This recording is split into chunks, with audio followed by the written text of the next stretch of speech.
हाम्रो जोनाथन भाइले हामीलाई अहिलेसम्म अगुवाई गर्नुभयो। हामी उहाँलाई पनि ताली बजाएर धन्यवाद दिउँ र उहाँको सेवाकाईको निम्ति हामी प्रार्थना पनि गर्नेछौँ। र तपाईहरु सबैजनालाई म वचनको समयमा ख्रीष्टीय अभिवादन जय मसीह भन्दै स्वागत गर्दछु। जय मसीह।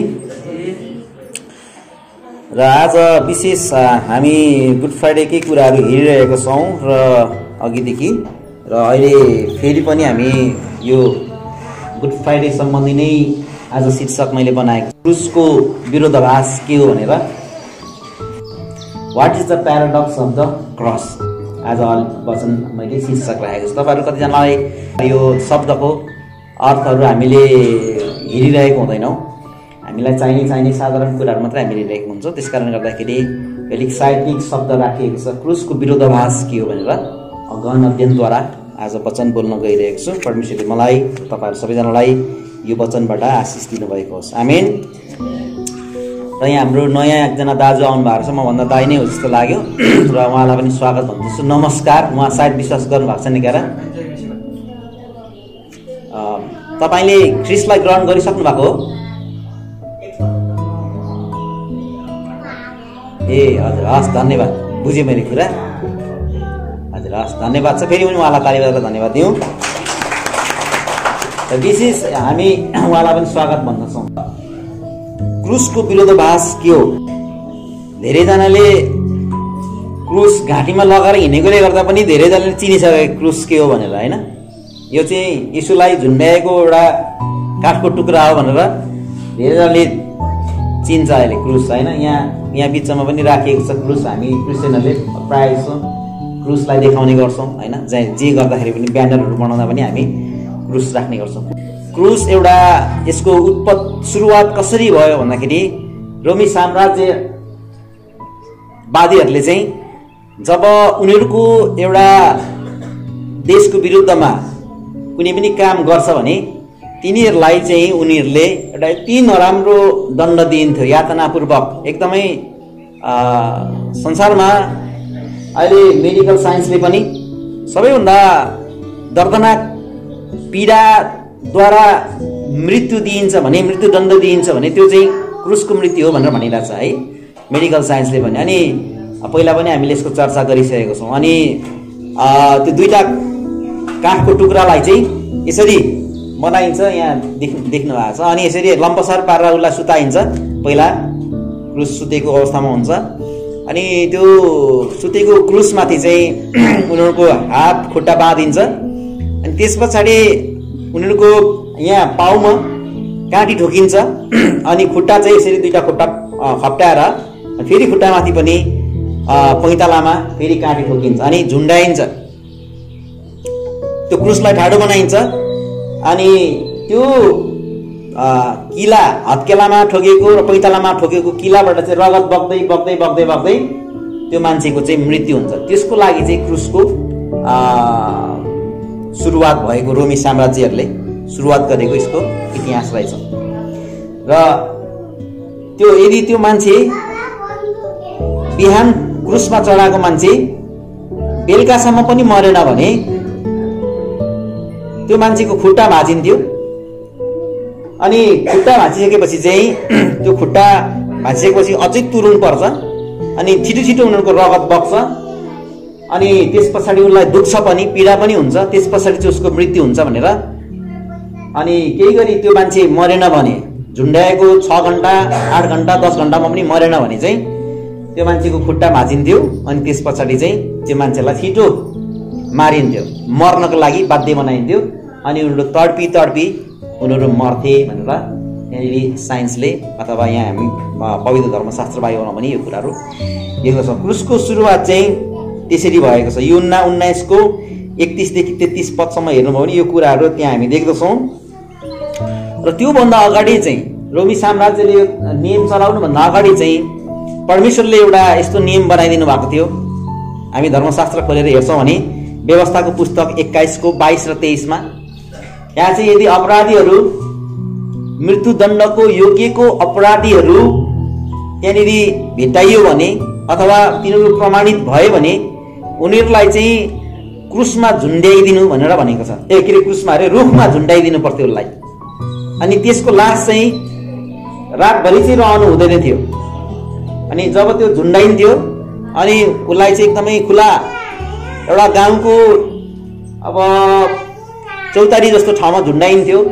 अनि त्यो झुन्डेको चाहिँ सबैले देख्नु पर्थ्यो ताकि यस्तो खालको अपराध उनीहरूले नगरून् त्यो समुदायमा, त्यो समाजमा भनेर उनीहरूलाई दर्दनाक पीडा दिएर चाहिँ उनीहरूलाई झुन्ड्याएर मारिन्थ्यो भनेर व्यवस्थाको पुस्तकमा। अनि त्यो चाहिँ विशेष गरी अक्सर त्यहाँ हामी हेर्दाखेरि आमा बुवाको आज्ञा पालन नगर्ने छोराछोरीहरूलाई अनि त्यसरी झुन्ड्याएर मार्ने कुराहरू त्यहाँनिर बताएको छ।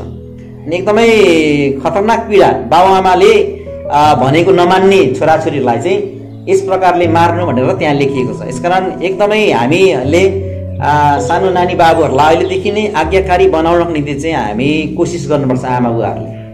त्यसको निम्ति हामीले धेरै कुराहरू होइन, ज्ञान चाहिँ परमेश्वरले हामीलाई दिनुहुन्छ अरे सित्तैमा, तर बुद्धि चाहिँ हामीले पढेर पाउने हो प्रियहरू। आमेन।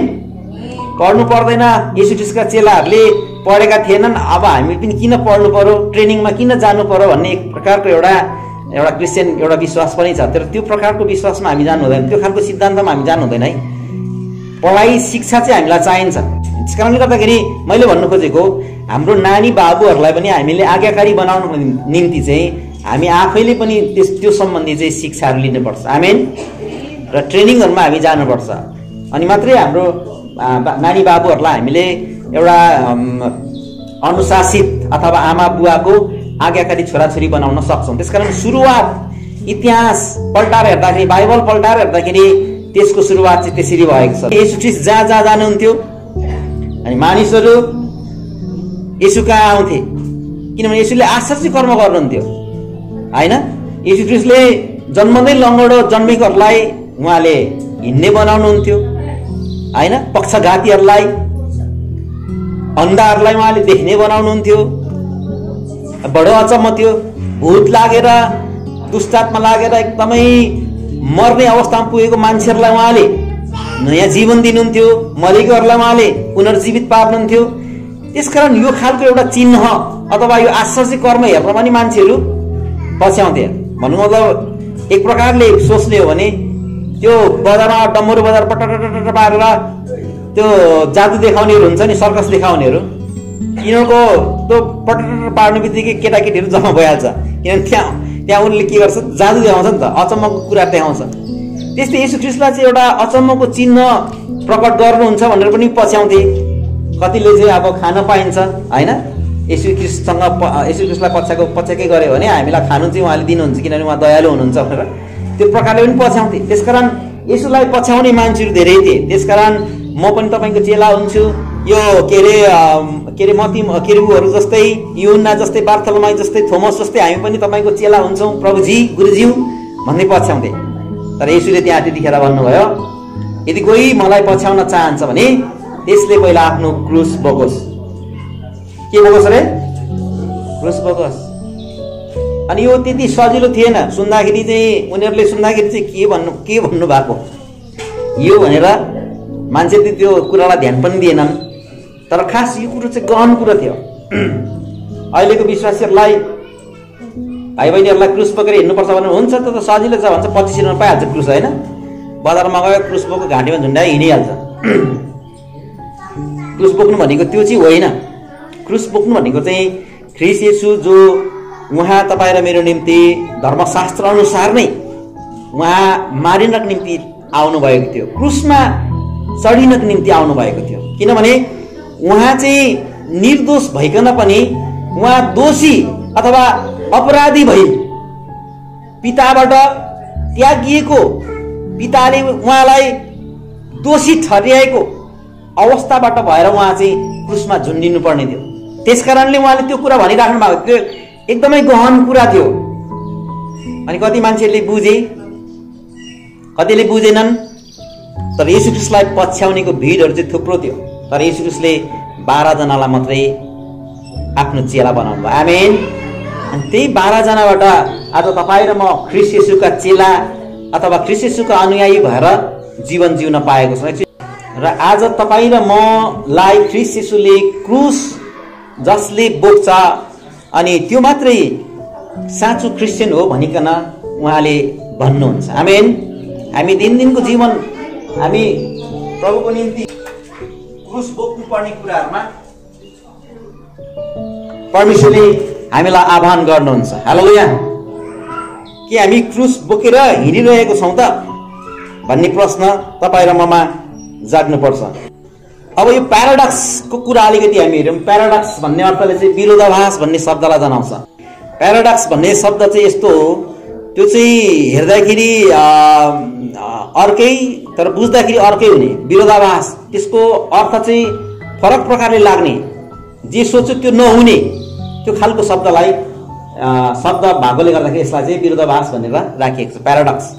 अब यसलाई अलिकति बुझ्नको निम्ति म एउटा पास्टरको कुरा भन्न चाहे। एउटा पास्टरको छोरा रहेछ, सानो रहेछ। अनि त्यो छोरा र बुवा सँगै रहेछ। अनि हिँड्दै गर्दाखेरि बाटोमा अथवा गार्डनमा अथवा बगैँचामा एउटा कुकुर आएछ, सानो सानो कुकुर आएछ। अनि छोरालाई बुवाले भनेछ, हेर छोरा कति राम्रो पप्पी भनेर चाहिँ भनेछ, कति क्युट पप्पी भनेर भनेछ। अनि छोराले यसो हेरेछ। अनि छोराले भन्छ, कहाँ यो त डग हो भने, पप्पी होइन यो चाहिँ डग हो। उनीहरूले सिकेको चाहिँ डी फर डग होइन, डी फर डग भने कुकुर भनेको चाहिँ डग हो भनेर उनीहरूले सिकेको हुन्छ। तर उसको बुवाले चाहिँ पप्पी भनेर भन्यो। अनि उसलाई के भयो, कहाँ एउटै चिजको दुईवटा नाम हुन सक्छ र भन्ने उसमा आयो के। अब यो चाहिँ अब उसको एउटा बालापन, शब्दहरूको सञ्जालमा ऊ अब छिरेकै छैन, बिस्तारै बिस्तारै अब प्रवेश गर्दैछ होइन। के पप्पी के डग कसरी भन्नुपर्ने कुराहरू उनले बुझेको छैन होइन। डग भनेको चाहिँ अहिले वास्तवमा अलिक नराम्रो शब्दको रूपमा लिइन्छ डग। पप्पी भनेको चाहिँ अब अलिकति मायालु शब्दमा के होइन। मेरो श्रीमतीको नाम त कविता हो, तर म त उसलाई कवि भन्छु घरमा मायाले। हुन त अब एउटै मान्छे दुई खालको नाम भयो नि त होइन घरमा। उसको चाहिँ खासमा नाम चाहिँ आधिकारिक नाम त कविता, तर मैले उसलाई चाहिँ कवि भने। अब यो चाहिँ मायालु पार डग भनौँ भने त्यो चाहिँ घिनाएर भनेको है डग भनेको चाहिँ। अनि त्यो चाहिँ मान्छेमा पनि प्रयोग गरिन्छ, यु आर लाइक डग भन्छ। मान्छे त मान्छे हो, तर कुकुरको रूपमा मान्छेलाई पनि प्रयोग गरिन्छ, कुकुर जस्तै रहेछ यो त भनेर भन्छ नि। त्यो खासमा चाहिँ उनीहरूले अब त्यो बच्चाले चाहिँ के भयो, त्यहाँ विरोधाभास भयो उसको हृदयमा, उसको मस्तिष्कमा घुम्यो होइन। यो हामीले त पढेको त, हामीलाई पढेको त सर्टेड डग, तर बुवाले भन्छ पप्पी होइन। अनि यो प्रकारको विरोधाभास। अनि क्रुसको कथा पनि त्यस्तै छ, विरोधाभास। हामी क्रुस देख्ने बित्तिकै हामीलाई हाम्रो शिर झुक्छ होइन। तर कतिले क्रुसलाई हेर्दाखेरि यो त एउटा मृत्युदण्ड छि होइन, मृत्युदण्ड दिने एउटा क्रुस। अरू जो हामी ख्रिस्टलाई चिनेका छौँ, हाम्रो निम्ति क्रुस एउटा महान बलिदान, त्याग, प्रेमको एउटा कथा एउटा त्यहाँभित्र हामी पाउँछौँ। बलिदान होइन, एउटा नयाँ जीवनको कुराहरू पनि त्यहाँ देख्दछौँ, पाप क्षमाको कुराहरू पनि त्यहाँ देख्दछौँ। तर अरू मानिसहरूले त्यो चाहिँ के गर्छ, छि एउटा मृत्युदण्ड दिने एउटा चिजलाई चाहिँ यिनीहरूले बोकेर हिँड्छन् होइन। कति नराम्रो एक प्रकारले हो भने त्यो प्रकारको एउटा शब्द त्यहाँ पढ्न जान्छ। अर्को विरोधाभास कुरा हेर्ने भने हामी धेरैजना हिन्दू ब्याकग्राउन्डबाट आएको, हामी हिन्दू कल्चरबाट हामी किराँती प्रकारको एउटा उमा हुर्केको। ढुङ्गालाई हामीले के बनाउँछौँ, मूर्ति एउटा ईश्वर बनाएर राखेको हुन्छौँ, चुला बनाएर होइन। चुलामा 3टा ढुङ्गा टक टक टक राखेर। अनि जब हामी क्रिस्चियन हुन्छौँ अनि त्यो कुराहरू हामी फाल्छौँ। विरोधाभास कुराहरू छन्। त्यही ढुङ्गा ल्याएर राख्यो भने त्यो ढुङ्गालाई हामी भगवान भन्छौँ, तर त्यही ढुङ्गा खोलामा भेट्यो भने फेरि हामी त्यसलाई गुपुजेर फाल्नु पनि बेर्लाउँछौँ।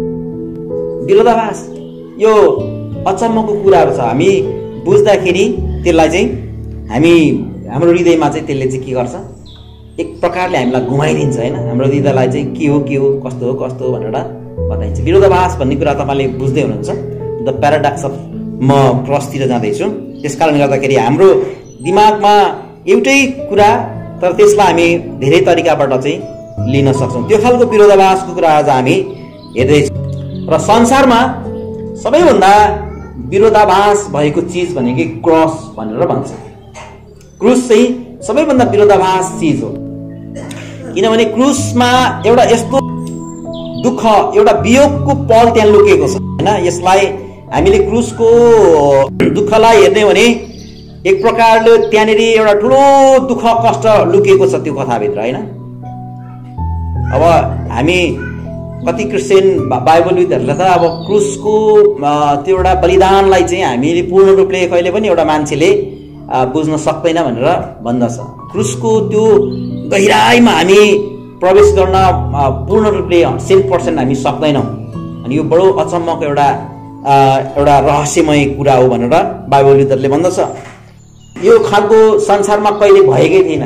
यो अहिले जुन हामी 2000 वर्ष अगाडिको ख्रीष्ट येशू क्रुसमा टाँगिएको कुरालाई हेर्दैछौँ, त्यो खालको कुरा भएकै थिएन र हुँदैवाला पनि छैन। त्यसकारण गर्दाखेरि एउटा रहस्यमय कुरा छ भनेर पवित्र धर्मशास्त्र बाइबलले बताउँछ। त्यो चाहिँ हामी सम्पूर्ण रूपले कहिले पनि रीतिले बुझ्न सक्दैनौँ मानिस भइकन भनेर भनेको छ। अनि यो प्रकारको दुःखको दृश्य संसारमा अरू कुनै मानिसहरूले देखेको छैन। यो यति ठुलो एउटा दुःख कष्टको पल थियो। त्यो पल चाहिँ मान्छेले संसारमा कसैले पनि देखेको छैन र देख्ने पनि छैन अब, होइन? भइसक्यो एकचोटि। अनि यहाँ शैतानले चाहिँ सबैभन्दा ठुलो एउटा विजय प्राप्त गरेको कथा जस्तो पनि छ यसो हेर्दाखेरि। किनभने शैतानले परमेश्वरको पुत्र जो पवित्र परमेश्वर स्वयं आफै यस संसारमा भइकन आउनुभयो येशू ख्रीष्ट, अनि उहाँ व्यक्तिलाई चाहिँ उसले क्रुसमा टाग्न सफल भएको जस्तो देखिन्छ एक प्रकारले हेर्दाखेरि, होइन? महान परमेश्वर जो सृष्टिकर्ता, संसार ब्रह्माण्ड सृष्टि गर्नुहुने र नष्ट गर्न सक्नुहुने सृष्टिकर्ता परमेश्वरको पुत्रलाई उसले क्रुसमा पुर्याएको एउटा विजयीको पल जस्तो छ उसको लागि भन्ने कुराहरू। अब अलिकति हामी अघिदेखि नै हामीले विरोधाभास भन्ने शब्दलाई कोट्याइरहेको छ। त्यसकारण हाम्रो मगज मस्तिष्कलाई एकछिन हामीले अलिकति प्रभुको निम्ति चलाऊ। आमेन। एक प्रकारले हेर्ने भने शैतानले ठुलो एउटा विजय हासिल गरेको जस्तो देखिन्छ एक प्रकारले हेर्ने भने, होइन? अर्कोतर्फ हामीले हेर्ने भने फेरि ख्रीष्ट महिमित बन्दै हुनु। ख्रीष्टले सबैभन्दा अब अन्तिम चुकाउनु पर्ने, हामी मानव जातिको लागि चुकाउनु पर्ने अन्तिम मूल्य नै त्यही थियो। त्यसकारण उहाँको निम्ति फेरि महिमित एउटा विजयको एउटा अन्तिम क्षण जस्तो भइरहेको छ। हालेलुया। त्यसकारण विरोधाभास भन्ने कुरा चाहिँ यसकारणले एकातिर हेर्दाखेरि अर्कै देखिन्छ, अर्कोतिर हेर्दाखेरि अर्कै देखिन्छ, होइन? यता संसारको तर्फबाट अथवा शैतानिक कुराहरूबाट हेर्ने हो भने, शैतानको दृष्टिबाट हेर्ने हो भने यो अर्को एउटा ठुलो उनीहरूको लागि विजयको कुरा। तर यता फेरि परमेश्वरको तर्फबाट हेर्ने भने एउटा फेरि यो चाहिँ ठुलो एउटा महान एउटा विजयको रूपमा विजयको लागि चाहिँ अन्तिम उहाँले चरण पार गर्दै हुनुहुन्थ्यो। यसरी पवित्र धर्मशास्त्र बाइबलमा हामी क्रुसको कथालाई चाहिँ चान्चुने कुराहरू हामीले सम्झनु हुँदैन। अघि नै उहाँले भन्नुभएको थियो नि कि मलाई पछ्याउनेहरूले आफ्नो क्रुस बोकेर मेरो पछि लागोस्। हालेलुया। यो चान्चुने कुरा थिएन। अनि यो क्रुस जो ख्रीष्टले भन्दै हुनुहुन्थ्यो त्यो क्रुस चाहिँ उहाँले मृत्युको लागि इङ्गित गर्दै हुनुहुन्थ्यो। मृत्युसम्मै उनीहरूले चाहिँ मलाई मेरो प्रभु भनेर पछ्याउनेहरूले मात्रै मेरो पछि आउनुपर्छ भनेर उहाँले भन्दै गर्नुभएको कुरा चाहिँ हामी यहाँ देख्दछौँ। अनि यो कथा क्रुसको कथामा उहाँले हारेर विजय प्राप्त गर्दै हुनुहुन्थ्यो। आमेन। के गरेर रे? हारेर उहाँले केही एउटा असल इनाम उहाँले प्राप्त गर्दै हुनुहुन्थ्यो हारेर। हामीलाई संसारका मानिसहरूले सोच्ने हो भने यो त अचम्मै हो, हारेर कहिले पनि कुरा प्राप्त गर्न सकिन्छ र? सानो कुरामा चित्त बुझेन भने अदालत जाने कुरा भइहाल्छ। जग्गाको कुरामा लिएर अस्ति मलाई यहाँ एकजनाले मान्छेले अदालतसम्म जानुपर्छ भनेर भन्दै थियो। मैले भने हामीलाई परमेश्वरको वचनले अदालत जानु भन्दैन, हामी मिल्नुपर्छ भनेर मैले भने। ख्रीष्टको खातिर हामीले बलिदान गर्नुपर्ने कुराहरूमा हामीलाई परमेश्वरको वचनले यहाँनिर आशय दिइरहेको हुन्छ। आमेन। अनि उहाँले समर्पण गरेर प्राप्त गर्नुभयो। हालेलुया। उहाँ अघि हामीले पढ्दै थियौँ यशाया 56 अध्यायमा कि उहाँ एउटा निर्दोष बलिको रूपमा, उहाँ थोमाको रूपमा उहाँ आफैलाई मौन राखेर उहाँ आफू के हुनुभयो? अर्पित हुनुभयो। कति कुराहरूमा परमेश्वरको वचनले हामीलाई यो प्रकारले हामीलाई उत्साह दिइरहेको छ। उहाँले समर्पण गरेर प्राप्त गर्ने कुराहरू, हामी कोही पनि यो संसारमा समर्पण गरेर आत्मसमर्पण गरेर हामी विजयी हुन्छौँ र भन्ने खालको हामीलाई आउँछ प्रश्न। तर तपाईँ र मेरो परमेश्वर जो पूर्ण रूपमा समर्पित हुनुभयो, आज्ञाकारी हुनुभयो र उहाँले विजय हासिल गर्नुभयो। आमेन।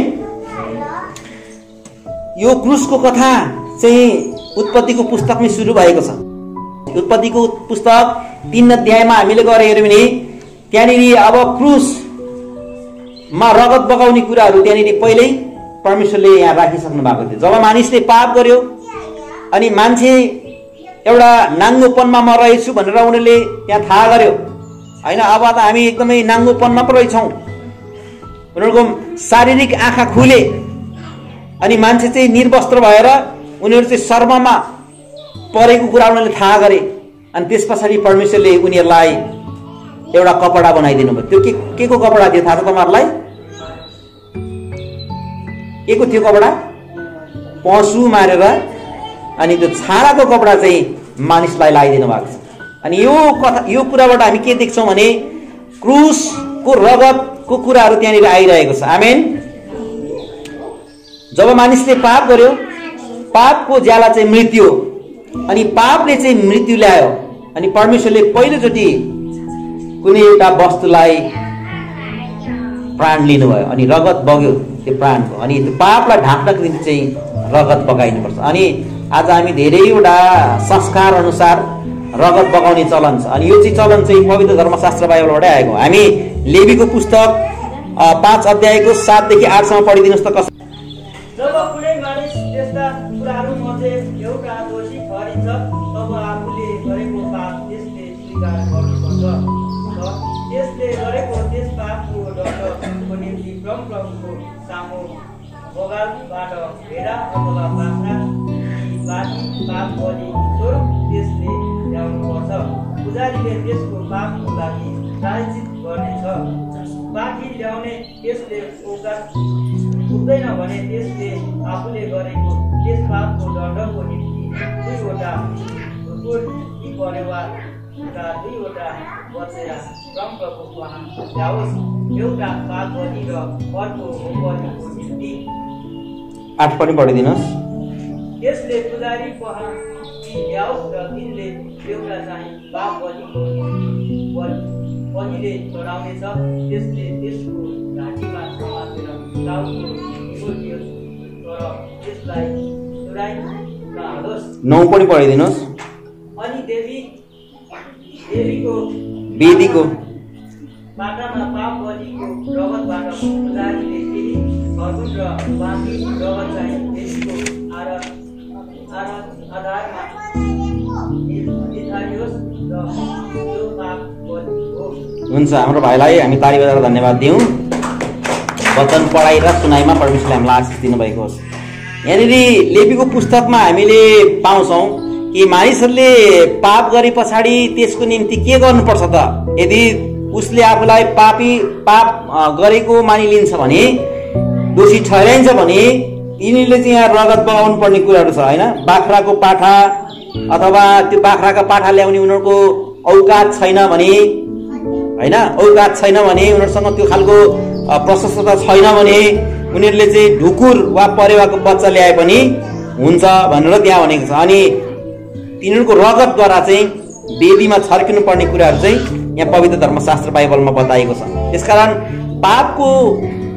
पापको प्रायश्चितको निम्ति चाहिँ रगतको आवश्यकता पर्दछ। पवित्र धर्मशास्त्र बाइबलले यसरी भनेको कुराहरू हामी त्यहाँ देख्दछौँ। हिन्दू धर्मशास्त्रमा पनि हामीले पढ्यौँ भने यही कुराहरू हामी त्यहाँ देख्दछौँ। बलिदान चाहिँ त्यहाँ चाहिन्छ भनेर चाहिँ हिन्दू धर्मशास्त्रले पनि बताएको छ होइन। यहाँ भनेको छ सामवेदमा सर्वपाप परिहारो रक्त प्रेक्षणम वश्यम तद रक्तम परमात्मेना पुण्यदानम बलियमम। सबै पापलाई रद्द गर्नको निम्ति चाहिँ रगतको आवश्यकता पर्दछ भनेर भनेको छ। र त्यो रगत चाहिँ पवित्र हुन जरुरी छ भनेर भनेको छ। र त्यो पवित्र रगत चाहिँ परमेश्वर स्वयंको परमेश्वर स्वयं परमेश्वरको पुत्रबाट मात्रै सम्भव छ भनेर भनेको छ। त्यसकारण हरेक संसारका धर्मशास्त्रहरूले पापको निम्ति चाहिँ रगत बगाइनुपर्छ र परमेश्वरको पुत्र नै त्यहाँ रगतको निम्ति चाहिँ प्रायश्चित भएर रगत बगाउनको निम्ति आउनुहुन्छ भन्ने कुराहरू त्यहाँ बताएको हामी देख्दछौँ। त्यसकारण गर्दाखेरि यहाँ ख्रीष्ट येशू त्यही पवित्र र सिद्ध रगत लिकन ख्रीष्ट येशू पवित्र धर्मशास्त्र बाइबलमा हामीले सुसमाचारका पुस्तकमा हेर्यौँ भने उहाँ चाहिँ निर्दोष अनि एउटा कन्या केटीको कोखबाट पवित्र आत्माको गर्भधारणबाट चाहिँ उहाँ यस संसारमा आउनुभयो भनेर धर्मशास्त्रले हामीलाई बताएको हामी देख्दछौँ। त्यसकारण यहाँनिर त्यो आदम र हब्बा हाम्रो जिजुमुवाले गरेको पापको खातिर चाहिँ क्रुसमा ख्रीष्ट येशू आउनु पर्ने कुराहरू अनि उत्पत्तिकै पुस्तकमा हामी देख्दछौँ। अनि यो क्रुसको एउटा महान कथा चाहिँ एउटा विरोधाभास रूपमा चाहिँ आज संसारमा रहेको छ। हालेलुया। ख्रीष्ट येशू क्रुसमा टाँगिनु भयो। आजभन्दा 2000 वर्ष अगाडि बिहिबारको दिन साँझ पख उहाँ पक्राउ पर्नु भयो होइन। शुक्रबार उहाँलाई किरकार गर्यो अनि क्रुसमा टाँगियो। शनिबार उहाँ मृत्युमा जानुभयो र आइतबार चाहिँ उहाँ बौरी उठ्नुभयो। क्रुसमा उहाँ लगभग 6 घण्टा बिहानी 9 बजे उहाँलाई क्रुसमा चढाइयो। मर्कुसको पुस्तकमा हामीले हेर्यौँ भने यो कुराहरू देख्दछौँ। ख्रीष्ट येशूलाई जम्मा 6 घण्टा क्रुसमा झुन्ड्याइयो। अनि येशू ख्रीष्टसँगै 2वटा चोरहरू पनि टाँगिएका थिए, डाकुहरू। तिनीहरूको चाहिँ प्राण गएन अनि उनीहरूको चाहिँ खुट्टा भाँच्नु पर्यो। दुवैजनाको खुट्टा भाँच्नु परेको कुरा छ त्यहाँनिर होइन। हामीले पढ्यौँ भने त्यहाँ देख्दछौँ। अनि धर्मशास्त्रमा पहिल्यै लेखिएको कुराहरू सबै पुरा भए। ख्रीष्ट येशूको चाहिँ शरीरको कुनै पनि एउटा हड्डी पनि भाँचिने छैन भनेर दाउदले भनेको कुराहरू यहाँ पुरा भयो। यदि ख्रीष्ट येशूको प्राण नगएको भए, ख्रीष्ट येशूको मृत्यु त्यो रोमी सेनाहरूले आएर हेर्दाखेरि ख्रीष्ट येशू अझै जीवित नै हुनुभएको भए उनीहरूले ख्रीष्ट येशूको पनि खुट्टा भाँच्थे। तर पवित्र धर्मशास्त्र बाइबलमा यसरी लेखिएको छ कि हड्डी भाँचिनेहरू चाहिँ अधर्मीहरू, दुष्टहरूको चाहिँ हड्डी भाँचिन्छ भनेर भनेको छ है। त्यसकारण ख्रीष्ट येशू चाहिँ वास्तवमा परमेश्वरबाट चाहिँ उहाँ एकदमै पवित्र अनि सिद्ध निर्दोष पाप रहित हुनुहुन्थ्यो। तर मानिसको खातिर चाहिँ उहाँ के हुनुभयो? दोषी हुनुभयो, अधर्मी हुनुभयो र उहाँ चाहिँ मानिसको खातिर सारा मानव जातिको खातिर चाहिँ उहाँ एउटा अधर्मी सर उहाँ चाहिँ क्रुसमा झुन्ड्याइनु भएको थियो। कारण यहाँबाट हामीले बुझ्नुपर्ने कुरा चाहिँ क्रुसको कथालाई हामी हेर्दै गर्दाखेरि यो कुरा बुझ्नुपर्छ। ख्रीष्ट येशू निर्दोष हुनुहुन्थ्यो र यो कुरा चाहिँ अगमवक्ता दाउद एकजना अगमवक्ता पनि हो, भविष्यवक्ता पनि हो। अनि उहाँले त्यो कुरा पहिल्यै भजन सङ्ग्रहको पुस्तकमा भनिसक्नु भएको थियो कि उहाँको एउटा हड्डी पनि भाँचिने छैन। कारण ख्रीष्ट येशूको जीवनकालभरि उहाँको हड्डी चाहिँ कतै पनि कहीँ पनि चोटपटक लागेर भाँचिएको छैन र मृत्यु समय पनि उहाँ चाहिँ निर्दोष अथवा अधर्मी नै हुनुहुन्थ्यो भन्ने कुरालाई चाहिँ यसले पुष्टि गर्छ। आमेन। र हामी पहिलो कोरिन्थीको पत्र 1:18 देखि केही कुराहरू हामी हेर्नेछौँ। पहिलो कोरिन्थी 1:18-25। भइरहेकाहरूका निम्ति क्रुसको सन्देश मूर्खता हो, तर हामी सुधार पाइरहेकाहरूका निम्ति परमेश्वरको शक्ति हो। किनभने लेखिएको छ, म बुद्धिमानहरूको बुद्धि नष्ट पार्नेछु र चतुरहरूको चतुराई विफल तुल्याउनेछु। कसैले पछाडिबाट पढिदिनुहोस्, भाइलाई डिस्टर्ब गर्छ राले। बुद्धिमान कहाँ छ? शास्त्री कहाँ छ? यस युगको तत्त्व गर्नेहरू कहाँ छन्? के परमेश्वरले यस संसारको बुद्धिलाई मूर्ख तुल्याउनु भएन र? 21 संसारले आफ्नो बुद्धिद्वारा परमेश्वरलाई चिन्न नसकेको हुनाले उहाँको बुद्धि अनुसार हामीले पचारेकाको सुसमाचारको मूर्खताद्वारा विश्वास गर्नेहरूलाई बचाउन परमेश्वरले उचित ठहराउनुभयो। किनकि यहुदीहरू चिन्न माग्छन् र ग्रीकहरू बुद्धिको खोजमा छन्।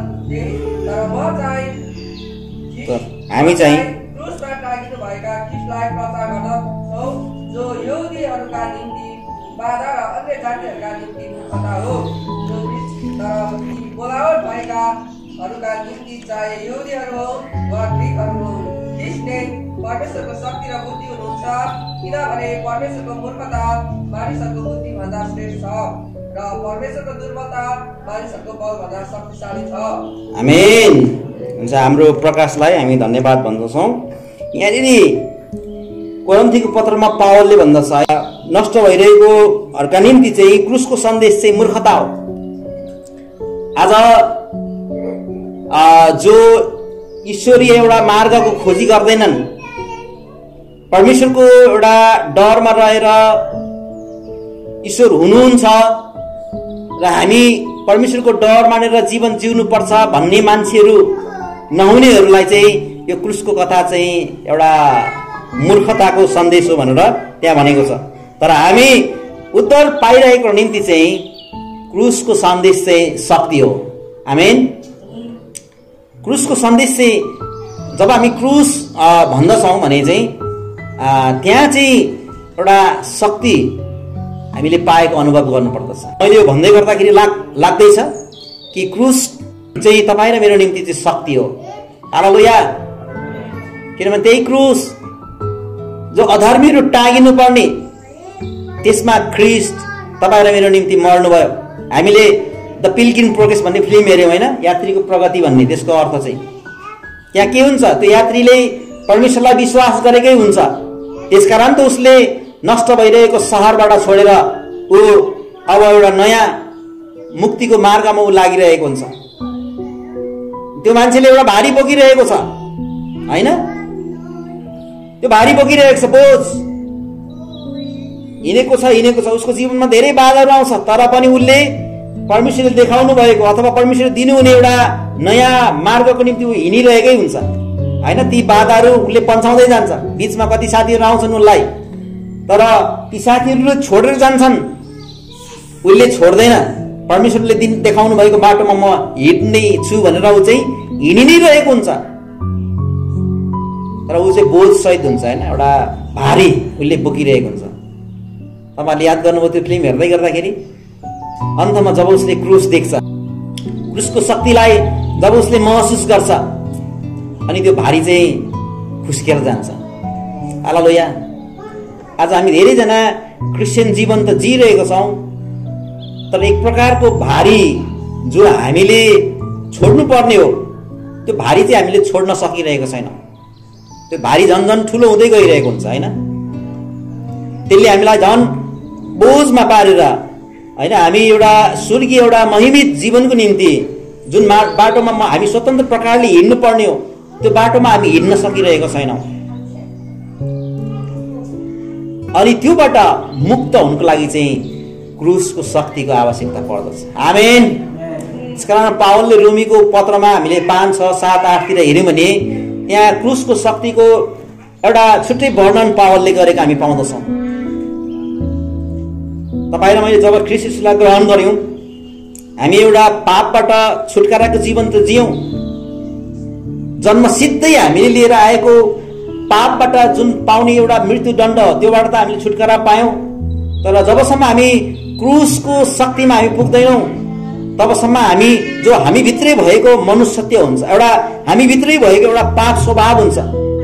त्यो पाप स्वभावको निम्ति चाहिँ हामी क्रुसको शक्तिमा जानुपर्दछ भनेर पावलले भन्दछ। आमेन।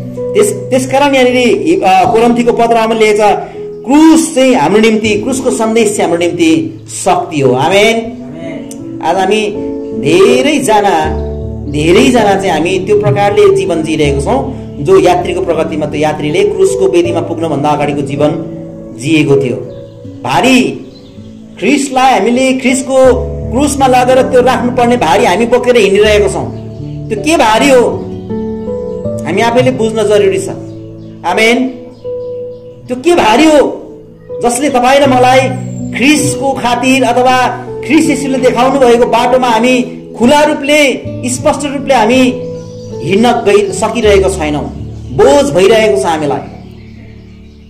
यो क्रुसको कथामा हामी यदि हामी प्रवेश गर्छौँ भने, गहिरो प्रकारले हामीले क्रुसको कथामा हामी प्रवेश गर्छौँ भने त्यो भारीहरू हटेको हुन जरुरी छ। हामी मण्डलीलाई प्रभुले यो सन्देश दिन चाहनुहुन्छ। आमेन।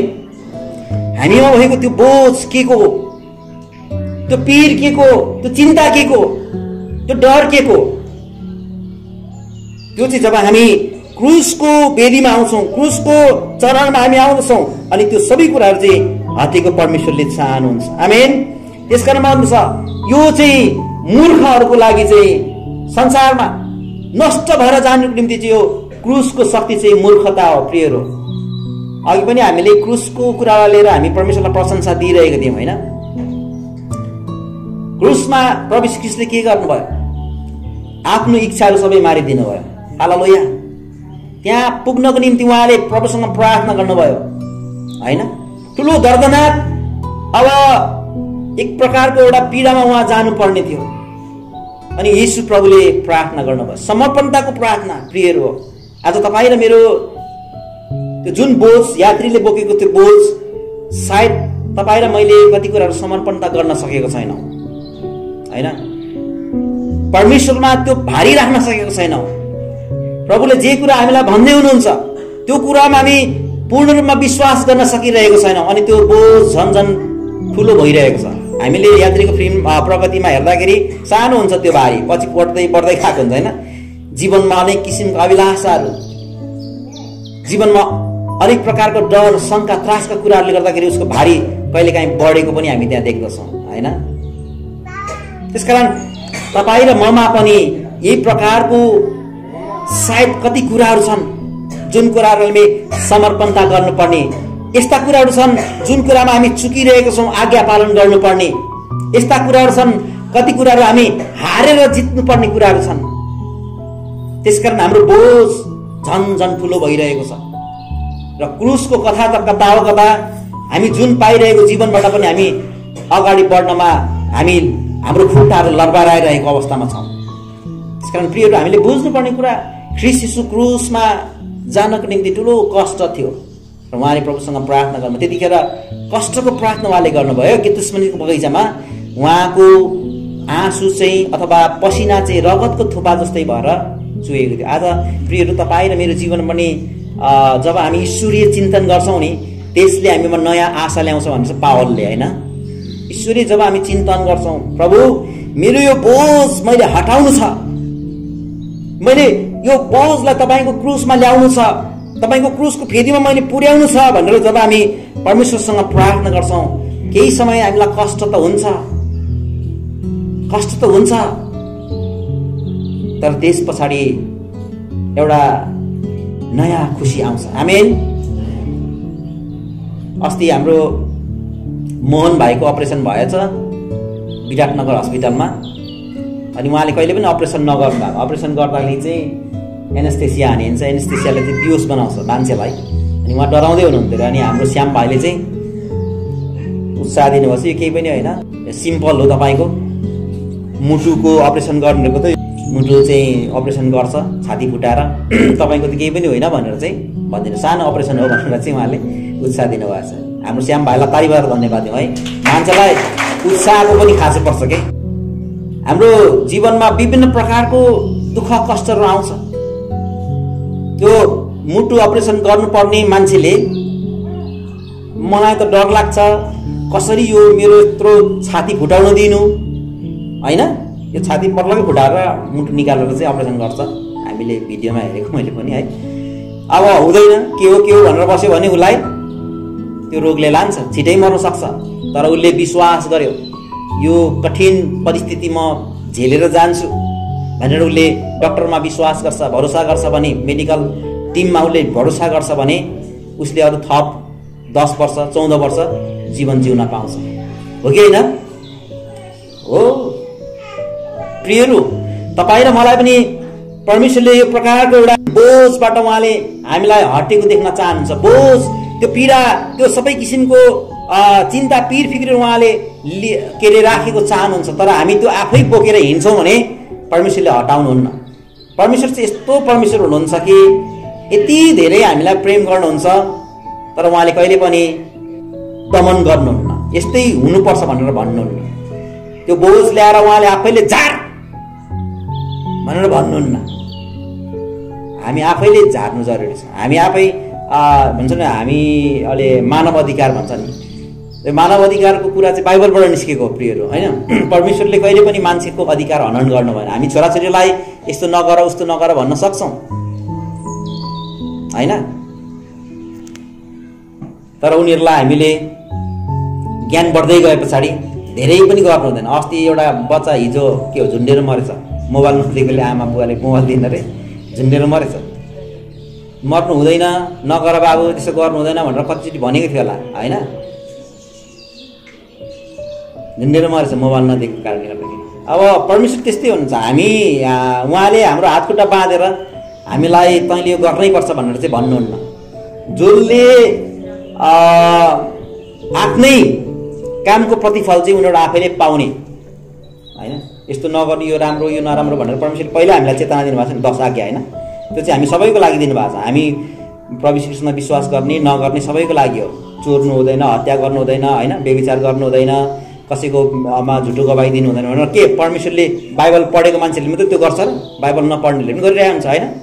अब साथीको विरुद्धमा कसरी त्यस्तो बोल्नु हो भन्ने हुन्छ नि सबैलाई, होइन? बाइबल नपढ्नेहरूलाई पनि हुन्छ। त्यस कारण गर्दाखेरि हामीलाई परमेश्वरले स्वतन्त्रता त दिनुभएको छ, र हामीले त्यसलाई प्रयोग कसरी गरिरहेका छौँ? परमेश्वरको निम्ति चाहिँ सकारात्मक तरिकाले हामी त्यो स्वतन्त्रतालाई हामीले त्यसलाई चाहिँ उपभोग गरेको छौँ भने त्यसबाट हामीलाई बोझ हल्का भएर आउने, होइन? एउटा हाम्रो जीवन चाहिँ सन्तुष्टिको, आनन्दको, एउटा खुसीको जीवन हामीले जिउन चाहिँ मौका पाउँछौँ। हालेलुया। हुन्छ, आजको मैले धेरै कुराहरू हेरिनँ किनभने अब समय गइसकेको। त्यसकारण क्रुसको विरोधाभास बुझ्नुभयो होला। तपाईँलाई अथवा मलाई परमेश्वरले क्रुसको सन्देश चाहिँ किन दिनुभयो, क्रुसमै किन ख्रीष्ट येशू टाँगिनु भयो, होइन? हामीले प्रस्थानको पुस्तकतिर पनि हेऱ्यौँ भने यो कुराहरू आउँछ, होइन? एउटै कारणले हो कि तपाईँ र मेरो बोझ, तपाईँ र मेरो जुन प्रकारको एउटा लाचारी जीवन छ, जुन प्रकारको एउटा पापमय स्वभावमा बोकेर हिँडेको जुन प्रकारको एउटा पोकाहरू छ, त्यो पोकाहरू चाहिँ क्रुसमा ल्याएर फुकाइनुपर्छ। आमेन। र मात्र हामी स्वतन्त्रताको जीवन जिउन पाउँछौँ। एउटा रिजोइस, एउटा आनन्दित जीवन हामी जिउन पाउँछौँ। जबसम्म हामी क्रुसमा आइपुग्दैनौँ, क्रुसको बलिदान समर्पणतालाई, क्रुसको महान त्यो प्रेमलाई हामी बुझ्न सक्दैनौँ, तबसम्म हामीमा त्यो प्रकारको स्वतन्त्रता, परमेश्वरले दिनुभएको शान्ति र आनन्दलाई हामी उपभोग गर्न सक्दैनौँ। हुन्छ, आजको वचनलाई म यही राख्न चाहन्छु। सबैजनालाई म धन्यवाद भन्छु र छोटो प्रार्थनामा गरेर जान्छु। गलातीको 2:20 हामीलाई यसरी परमेश्वरको दास पावलले भन्दछ, म ख्रीष्टसँगै क्रुसमा टाँगिएको छु, अब उपरान्त जिउने म होइन तर ममा ख्रीष्ट जिउनुहुन्छ। हालेलुया। ख्रीष्ट क्रुसमा टाँगिनु भयो, टाँगिनु भइसके पछाडि त्यो कुरालाई हामीले हेर्ने भने सम्पूर्ण कुरा उहाँ प्रभुमा समर्पित हुनुहुन्थ्यो। अब जे गर्नुहुन्छ परमेश्वरले गर्नुहुन्छ। आमेन। त्योभन्दा अगाडि जे गर्नुभयो उहाँ आफैले गर्नुभयो, तर क्रुसमा हेर्नुहोस् के भयो, बडो अचम्म भयो, बडो अचम्म भयो। अनि प्रभु यीशु ख्रीष्टको पार्थिव शरीरलाई, लासलाई धनी मानिसले बनाएको एउटा चिहानमा राख्नलाई उसले अनुमति माग्यो। हालेलुया। जब हामी ख्रीष्ट अथवा क्रुसमा समर्पित हुन्छौँ प्रियहरू, परमेश्वरले हाम्रो निम्ति असल कुराहरू गर्नुहुन्छ। आमेन।